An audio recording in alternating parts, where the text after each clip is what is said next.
Welcome back to Erudite Magic. Today we are diving into Midnight Sessions, a brand new magic book shrouded in mystery. Written by an elusive, unnamed magician, this book reads like a Humphrey Bogart-era mystery novel. Is looking at you, kid. With card tricks performed and described in shadowy midnight settings. Who is this magician? Why the secrecy? Join me in this episode as we unravel the enigma behind this captivating new release. Midnight Sessions comes from False Anchors Productions, a small but growing name in the magic book world led by Ryan Schlutz. You might know of his high-quality work from books like False Anchors and Unanchored. But here, Ryan Schlutz is working behind the scenes as the producer and photographer. But the real star of the show is this unnamed magician, a mysterious figure whose identity is a complete puzzle. The book really leans into this secrecy and makes it an integral part of the way the book is laid out, as pointed out by David Britland in his afterword. What makes Midnight Sessions stand out is the storytelling aspect of it. Each chapter kind of feels like a noir film,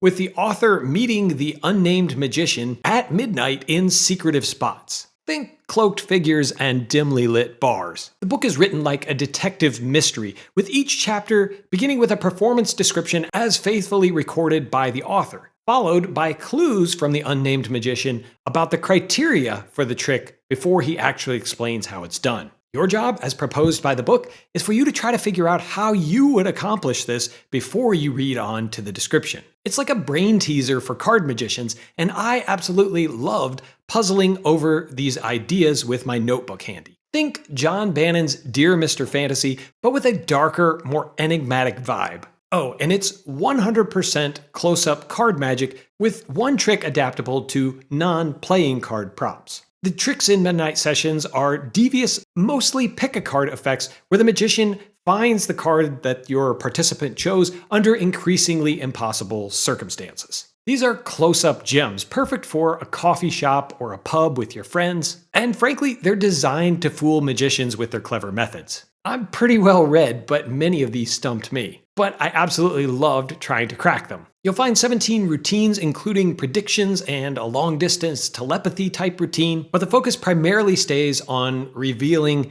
a selected playing card. Presentations are also fairly minimal, procedural at best, so you'll need to add your own flair. But the methods are so strong, they will absolutely shine if you regularly perform for other magicians. Don't worry, they will still fool lay people, but it's written with magician foolers in mind. You'll need a regular deck for most tricks, although some will use a marked deck or other gimmicks that you might already have. Difficulty-wise, it's not actually about knuckle-busting sleights, but more about mental agility. Some of these tricks will require you to do some thinking, math, calculations, or potentially even involve a mem deck. Inspired intermediates will find plenty here to play with. Before I get into some of the things that you'll want to consider before you make the decision to purchase this book, let me tell you about the sponsor of this week's video, Don's Magic and Books. Don is an online magic dealer based out of Minnesota, and he specializes in offering magic books to magicians like you and me. This specialization manifests itself in finding books that are no longer needed in someone's collection and making sure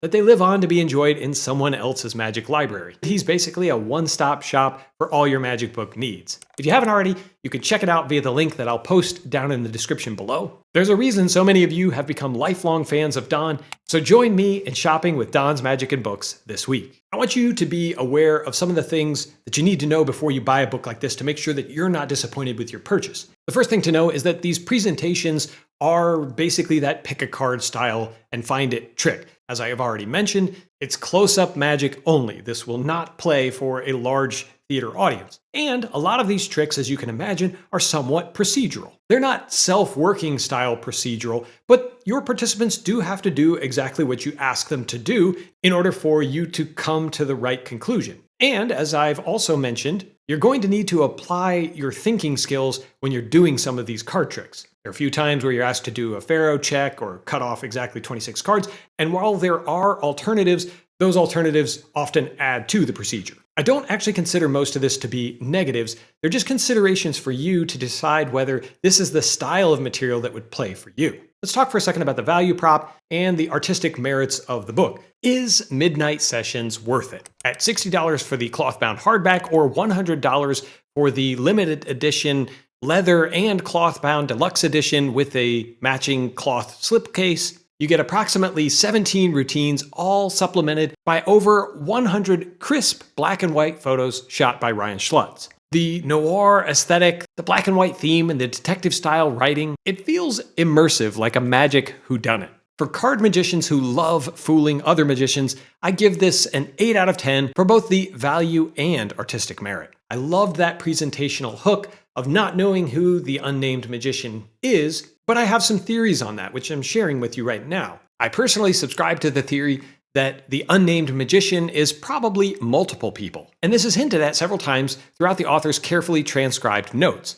A change of appearance here and there, a slightly different handwriting style on the notes left by the Unnamed Magician, drink preferences, there are definitely clues if you look for it. And speaking of clues, the last trick in the book is unexplained in the book proper. However, it's not completely untaught, it's just something you have to sleuth out for yourself. And if you need some help, check out the back cover for a start. For the overall score, there are a lot of different considerations on this. For $60 or $100, depending on whether you're a collector and want that exclusive deluxe edition, I think this represents some decent value, especially for the principles you're going to learn. They're going to feel very different from a lot of other things that you've read in magic books, and I think you're going to find them very compelling and fooling, especially as methods go. The layout, artwork, and writing are all really wonderful, and these story-driven narratives between the author and the Unnamed Magician add an element of intrigue and mystery to it. So I'm going to give this an 8 out of 10 and give it my recommendation. So who do you think the Unnamed Magician is?